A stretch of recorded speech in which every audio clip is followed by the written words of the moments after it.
Assalamualaikum warahmatullahi wabarakatuh. Selamat malam.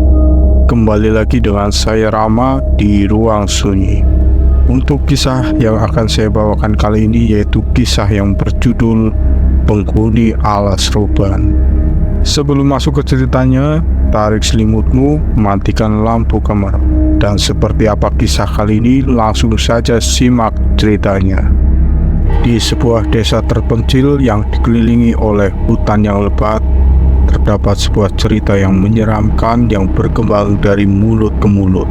Cerita itu berkisah tentang sebuah bus hantu yang konon sering muncul di malam hari di jalan raya yang dikenal sebagai Alas Roban.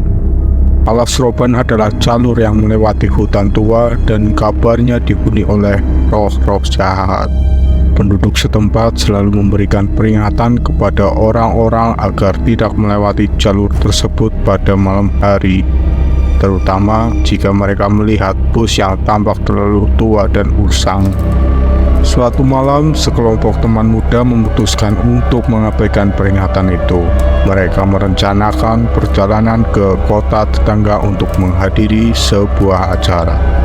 Walaupun sudah mendengar cerita mengerikan tentang bus hantu, rasa ingin tahu dan semangat petualangan mendorong mereka untuk melanjutkan perjalanan.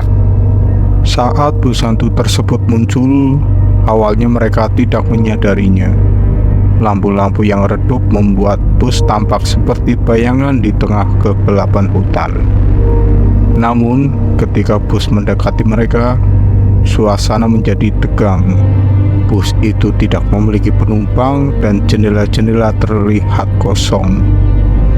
Tanpa suara, bus itu berhenti di depan mereka. Pintu bus dengan sendirinya terbuka, mengeluarkan suara berderit yang mengerikan. Dengan perasaan takut, mereka memutuskan untuk masuk ke dalam bus dengan harapan itu hanyalah lelucon atau ilusi. Setelah memasuki bus, mereka menemukan bahwa di dalamnya sangat dingin.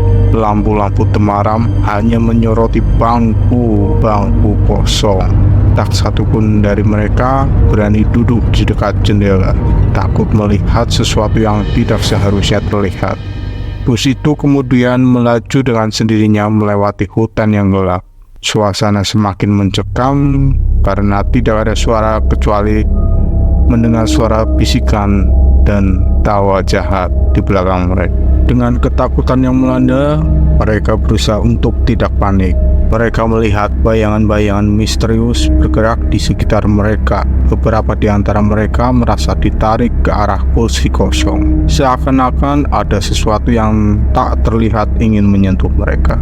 Bus itu berhenti secara tiba-tiba di tengah hutan yang gelap. Pintu bus terbuka dengan sendirinya dan mereka disuruh untuk keluar. Dengan hati yang berdebar, mereka melangkah keluar dari bus hantu tersebut dan melihatnya pergi dengan cepat, menghilang di kegelapan malam. Ketika mereka mencoba untuk melanjutkan perjalanan kaki, mereka menyadari bahwa mereka telah berada di tempat yang sama persis di mana bus hantu itu muncul. Tanpa memperhatikan mereka menemukan diri mereka berjalan di lingkaran tak berujung di hutan Alas Roban. Malam itu, kelompok teman yang tersesat itu di dalam hutan Alas Roban merasa semakin terjerat dalam situasi yang sangat mencekam. Mereka mencoba untuk berjalan keluar dari hutan, tapi jalan yang mereka tempuh terasa seperti tak berujung. Pepohonan yang lebat dan gelap membuat mereka kesulitan untuk menemukan arah yang benar. Saat mereka terus berjalan, suara desiran daun kering dan bisikan-bisikan yang tidak jelas semakin membuat mereka merasa tidak nyaman. Beberapa dari mereka melihat bayangan-bayangan misterius yang terus mengintai di antara pepohonan. Semua itu menambah ketakutan dan kegelapan malam semakin menyelimuti mereka. Tiba-tiba, salah satu dari mereka, seorang gadis yang bernama Maya, menghilang begitu saja. Teman-temannya panik dan mencari-cari di sekitar mereka, memanggil namanya tanpa jawaban. Tak lama kemudian, mereka mendengar suara tawa aneh yang terdengar jauh di kegelapan hutan. Dengan hati-hati, kelompok tersebut melanjutkan pencarian. Namun satu persatu mereka juga menghilang tanpa jejak. Suara tawa yang semakin dekat membuat mereka semakin terpojok dan ketakutan. Setiap kali mereka berusaha untuk berbicara atau memanggil teman mereka yang hilang, suara tawa semakin intens dan menakutkan. Akhirnya, hanya tinggal 2 orang dari kelompok tersebut. Seorang pemuda bernama Ardi dan seorang gadis bernama Rina. Mereka merasa terjebak dalam hutan ini yang seolah memiliki kekuatan mistis untuk menyimpan mereka di dalamnya. Mereka berdua merasa menyesal telah sombong dengan melakukan uji nyali di alas Ruban. Saat mereka melanjutkan langkah mereka dengan hati-hati, mereka tiba-tiba menemukan sebuah situs kuno di dalam hutan.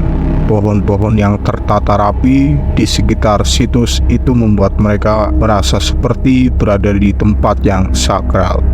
Di tengah situs terdapat sebuah batu besar dengan ukiran aneh dan simbol-simbol yang tak dikenal. Saat Ardi dan Rina memperhatikan batu itu, tiba-tiba roh-roh hutan yang gelap muncul di sekitar mereka. Wajah-wajah yang menyeramkan dan suara-suara aneh menggema di udara. Mereka menyadari bahwa mereka telah masuk ke wilayah yang dihuni oleh roh-roh alas Ruban. Roh-roh hutan itu kemudian memberitahu Ardi dan Rina bahwa mereka harus meninggalkan hutan ini sebelum esok hari. Dengan tegas roh-roh itu menjelaskan bahwa hutan ini adalah mereka yang harus dihormati dan dilindungi. Dengan rasa takut yang melanda, Ardi dan Rina terus berlari tanpa memperdulikan kaki yang semakin sakit karena terkena bebatuan. Akhirnya Ardi dan Rina keluar dari alas Ruban dengan hati yang masih dipenuhi rasa takut dan kebingungan. Meskipun mereka telah melewati pengalaman yang menakutkan di dalam hutan itu, kejadian-kejadian aneh masih terus menghantui mereka bahkan setelah meninggalkan wilayah alas Ruban. Beberapa hari setelah peristiwa itu, Ardi mulai merasakan kehadiran bayangan-bayangan gelap yang mengikuti di kehidupan sehari-hari. Di aktivitas Ardi merasa seperti ada mata yang terus memperhatikan dari balik setiap pohon atau sudut gelap. Suara-suara aneh terus bergema di kepalanya. Bahkan Ardi sering memimpikan mimpi-mimpi yang buruk. Rina di sisi lain seringkali terbangun di tengah malam oleh mimpi buruk. Ia seperti melihat roh-roh hutan dan wajah-wajah menyeramkan yang mencoba berbicara dengan melaluinya mimpi. Namun seiring berjalannya waktu, mereka menyadari bahwa mereka tidak dapat melupakan alas Ruban dan roh-roh yang mengikuti mereka. Suatu malam, Ardi dan Rina memutuskan untuk kembali ke alas Ruban, berharap menemukan jawaban atas kejadian-kejadian aneh yang menghantui mereka. Mereka pun memasuki hutan dengan hati-hati, diiringi oleh suara-suara angin yang mendesir di antara pepohonan. Alas Ruban kembali menyambut mereka dengan suasana yang lebih gelap dan menakutkan daripada sebelumnya. Di dalam hutan, mereka disambut oleh roh-roh yang tampil dalam bentuk bayangan gelap. Roh-roh itu memberitahu Ardi dan Rina bahwa mereka telah terikat oleh kekuatan alas Ruban dan tidak ada jalan untuk melepaskan diri dari pengaruh hutan ini. Tiba-tiba Ardi dan Rina pingsan dan terjatuh di tanah. Waktu demi waktu, Ardi dan Rina tersadar perlahan. Tiba-tiba Ardi dan Rina mendapati diri mereka terlibat dalam ritual-ritual kuno yang melibatkan alam gaib.